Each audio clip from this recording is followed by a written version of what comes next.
When high ambition collides head-on with rigid family boundaries, the result isn't just a quiet spat. It's a very public, multi-season Hollywood meltdown. Exactly. We are diving into a truly fascinating case study today. The intense years-long feud between Kim and Kourtney Kardashian. And what makes this so compelling for us, I think, is that it wasn't just about, clothes or vacation spot. It became this ideological proxy war. Right. Kim's whole high-stakes push to become a lawyer gave them the perfect stage for their totally clashing worldviews to just play out for everyone to see. On work, motherhood, what it even means to be happy. All of it. So that's our mission today. We're pulling from the reality show footage, fan commentary, celebrity reports, all of it, to really get to the heart of this friction. We're not just, recapping a plot. No, we're trying to analyze why it all matters sociologically. What we're seeing here is the impossible motherhood standard playing out with celebrity women. Kim is the avatar of the relentless hustler. Always push. Always. And Kourtney has completely rebranded herself as the advocate for boundary culture. Yeah. Prioritizing peace and health above all else. This is way more than just a sister fight. It's a modern cultural battle. And it all seems to center on this one massive, anxiety-inducing hurdle. Kim trying to pass the California bar exam. A multi-year, emotionally draining process. Let's unpack the path she chose. So we have to start by understanding how incredibly difficult her chosen route was. Kim isn't studying at, a traditional law school. No. She's pursuing the bar through California's Law Office Study Program, the LOSP. Which basically means a 6-year apprenticeship path, because she doesn't have a bachelor's degree. And when you hear apprenticeship, you might think it's a shortcut. But it's the opposite. It's the exact opposite. It demands this intense, sustained self-discipline, a lot of self-teaching. You don't have the structure of a university to, hold you accountable. And the cameras showed just how punishing it was. To even get to the full bar exam, she had to pass the baby bar first. The first-year law student's exam, and she really struggled. I mean, intensely. The show documented that she only passed the baby bar on her 4th attempt. 4th in 2021. That one fact just speaks volumes about the pressure she was under. That's years of her life studying for an exam she failed 3 times. And failing that publicly under that kind of microscope makes the stakes just exponentially higher when she finally gets to the full California bar exam, which she did in July 2025. The pressure was just monumental. And when she failed that first attempt at the full bar, she tried to laugh it off. Said something like she was just playing a very well-dressed one on TV. Right, the public face. But the show's confessional footage, that revealed the extreme emotional and physical toll this was taking. She admitted in tears that she'd canceled all work and was studying a grueling 10 hours a day. And this is where the debate stops being abstract and becomes, physical. She said she felt so tired that her back was spasming from stress. She genuinely feared her brain's going to explode. That physical manifestation of stress is so critical. It is. And then, the ultimate family leverage moment arrived.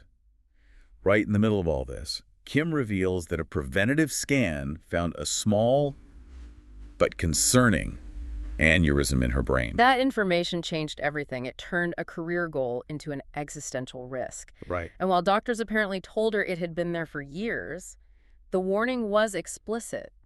The main risk for a rupture was linked to extreme stress, which she was obviously under. She even admitted her stress levels were next level, so bad she developed hives. This medical diagnosis immediately gave Kourtney's constant pushback. Well, it validated it. Okay, so here's the question. Is Kourtney's response genuine worry, or is it just the perfect ammunition for her fight against Kim's hustle culture? Well, that's the core tension, isn't it? Because risking your health for a test you already failed seems like pretty easy territory for someone to get on their high horse about. The medical reality is undeniable. Extreme stress is dangerous. But in the context of their specific relationship, that diagnosis became instant, powerful leverage.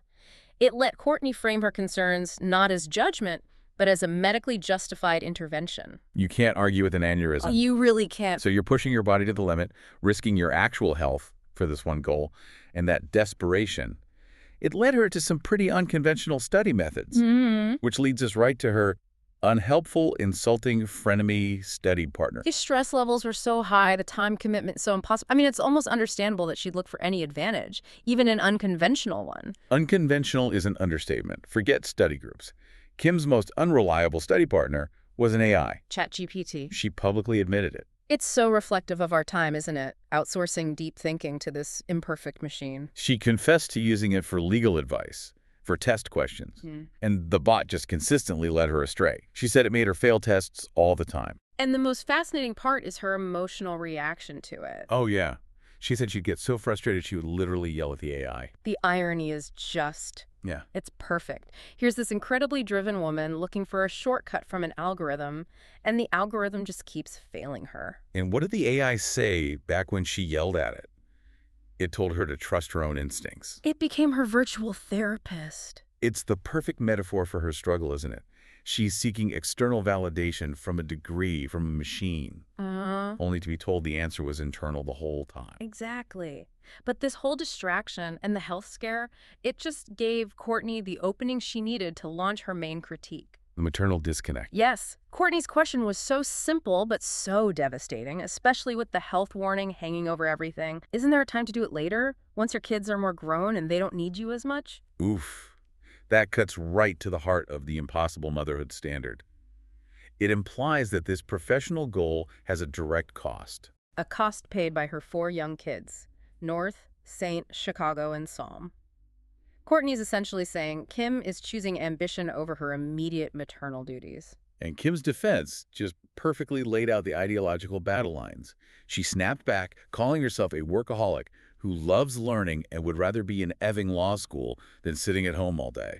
That phrasing is so deliberate. It frames Kourtney's whole boundary-setting philosophy as just idleness, laziness. While her own relentless hustle is liberation, it's fulfillment.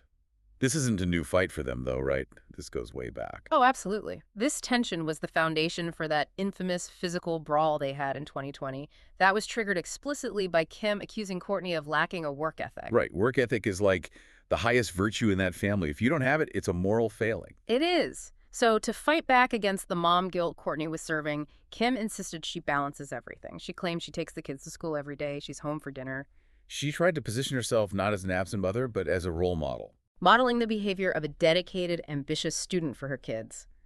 But no matter how she frames it, Kourtney's stance is liberation through boundaries, and Kim's is liberation through relentless professional ascent. And Kourtney was not done applying pressure. She took the fight to a spiritual level. She really did. And if you are loving how these deep cuts into celebrity drama reveal these bigger cultural truths, you should make sure you're subscribed. Because we've got even crazier revelations coming up, especially when we talk about how Kourtney weaponized their late father's memory. This next move by Kourtney is, it's arguably the most calculated and cold-blooded strategic play in the entire family feud. It really is something else. It completely transformed a practical debate about time and health into a spiritual battleground. It all started with their late father, Robert Kardashian Sr., who was a celebrated lawyer himself. Kim is in the middle of this super intense study session, and her computer crashes. Right. When it finally reboots, it's showing this photo of her dad she'd never seen before, right next to the clock, which reads 2.13. Now, for someone under that kind of emotional strain, it's common to look for meaning in anything. Totally. So she shares this in the family group chat. She sees the 2.13, a picture of her dad. She interprets it as an encouraging angel number, a sign from him that she's on the right path with her legal goals. It's a moment of total vulnerability. She's reaching out, looking for support. And Kourtney sees this and just seizes the moment to deliver the ultimate rhetorical blow, a harsh inversion of Kim's spiritual message. She texts back, and she suggests their father was actually sending a signal for Kim to abandon the whole thing. The text was just brutal. I think it's dad probably saying you shouldn't do the bar. You've got enough on your plate. You've got 4 kids. It's savage because what she's doing is weaponizing the very source of Kim's motivation, that deep desire to continue her father's legacy, to completely delegitimize her ambition. It's a next-level strategic maneuver. It's not just, I disagree with you. It's, our sainted dead father disagrees with you.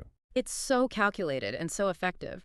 Kourtney is essentially claiming to be the true interpreter of the deceased patriarch's will. She turns Kim's blessing into a spiritual prohibition. She's arguing their father would prioritize motherhood and health over ambition. Exactly. It hits Kim at the deepest possible level. It elevates the discussion from "you're too busy" to "you are betraying your father's memory." It just completely shifts the moral high ground over to Kourtney's side. It does. It forces Kim to defend her ambition against a spiritual judgment she can't possibly win. So if we just zoom out for a second, what this deep dive has really shown us is this profound ideological clash. Kim's relentless pursuit of external achievement, the law degree, the hustle culture, even at risk to her health. Versus Kourtney's aggressive prioritization of internal peace, health, family, boundaries. And what really stands out here is how these incredibly high-stakes personal moments, academic failure, emotional breakdowns, a health crisis like an aneurysm, They're immediately monetized. They're consumed as reality TV content. Kourtney's skepticism provides the necessary drama to sustain Kim's long, difficult legal journey. It frames her struggle as, like, a heroic martyrdom for the audience. the vulnerability becomes the product. The viewers get a front row seat to her failures, her deepest health fears. It validates her entire effort because the price is just so visibly high. This conflict ensures there's always drama to keep the audience hooked. It makes a 6-year legal journey viable as TV content. It really makes you wonder if there's any moment in their lives, no matter how stressful or medically critical, that isn't seen through the lens of maximizing viewer engagement. We've seen the extraordinary price Kim is willing to pay for this ambition. But when every setback, every tear, and every health risk becomes documented content for public consumption, what is the true cost of success in a family that's built entirely on public documentation? That's the ultimate question, isn't it? For you to mull over. When that line between private struggle and public product completely vanishes, does the pursuit of legacy become less about professional achievement and more about just generating a sustained narrative for the family brand? You've been listening to The Deep Dive. Until next time, keep digging.